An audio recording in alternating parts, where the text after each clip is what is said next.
Sejam muito bem-vindos a mais uma análise. Hoje a gente vai mergulhar de cabeça numa história cheia de reviravoltas. Vamos entender a fundo o que acontece quando tradições super antigas batem de frente com uma evolução cultural arrebatadora que simplesmente varreu as bases de toda uma sociedade.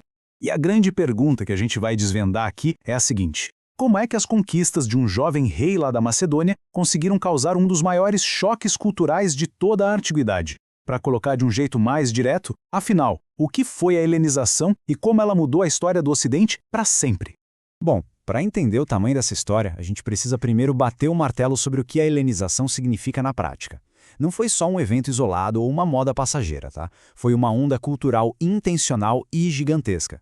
O objetivo era literalmente espalhar as ideias, a filosofia e o idioma grego por todos os territórios conquistados que não tinham essas raízes.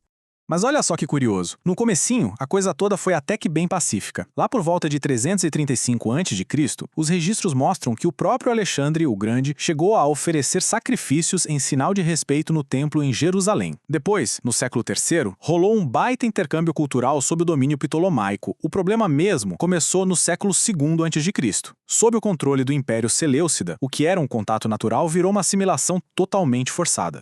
Imagina que, de repente, o idioma que todo mundo fala na rua começa a mudar.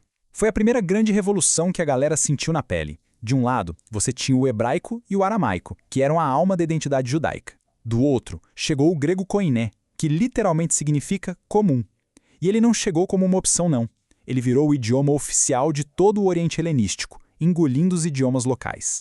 E a loucura é que essa mudança toda de idioma gerou um dos projetos intelectuais mais incríveis daquela época, a Septuaginta. Como as pessoas estavam parando de falar as línguas antigas, eles precisaram traduzir as escrituras hebraicas para o grego. Pensa na importância disso. Foi a primeira vez na história que o texto sagrado foi traduzido para outra língua.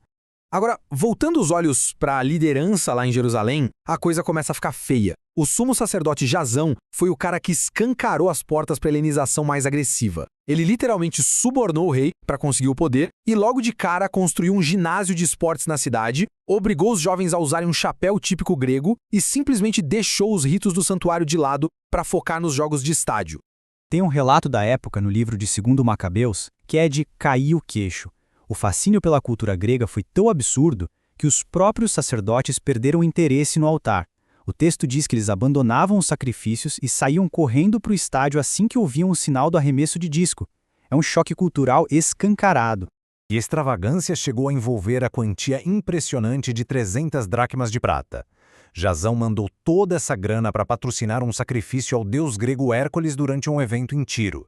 Só que, olha que ironia, os próprios mensageiros que levavam o dinheiro acharam a atitude tão inapropriada que decidiram, em segredo, desviar a verba para construir navios.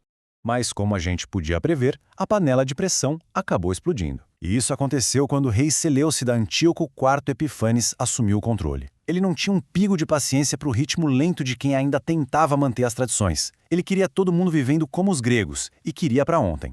Para forçar a barra, ele baixou decretos absolutamente brutais para tentar apagar a religião local do mapa.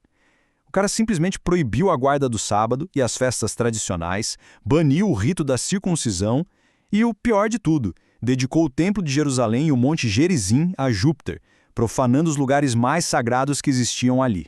E não pensem que isso ficou só no papel. A fiscalização era de uma violência chocante. Todo mês, a população era forçada a participar de banquetes de sacrifício pelo aniversário do rei e marchar usando coroas de Hera em procissões para Dionísio.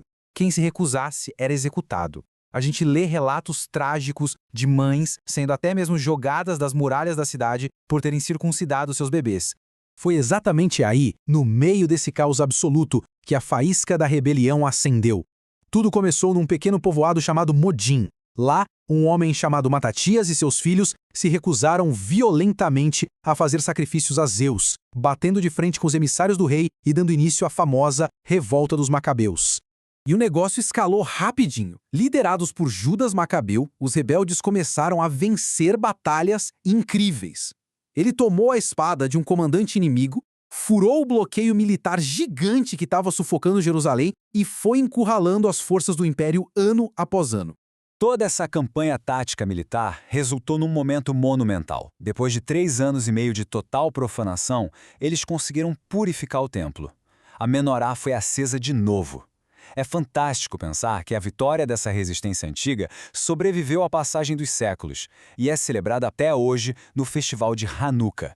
E a resistência não parou só na retomada de Jerusalém.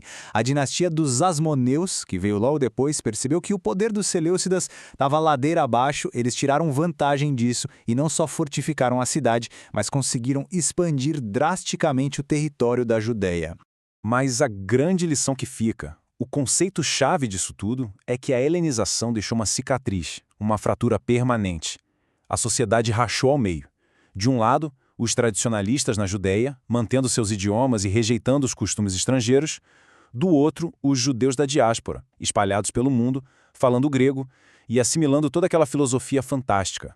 Então, fica aqui uma reflexão super bacana para a gente encerrar. Como é que as faíscas desse embate colossal lá no passado acabaram criando os textos, as religiões e as próprias línguas que construíram o mundo moderno? O impacto disso está por toda a parte e com certeza é um material riquíssimo para a gente continuar explorando.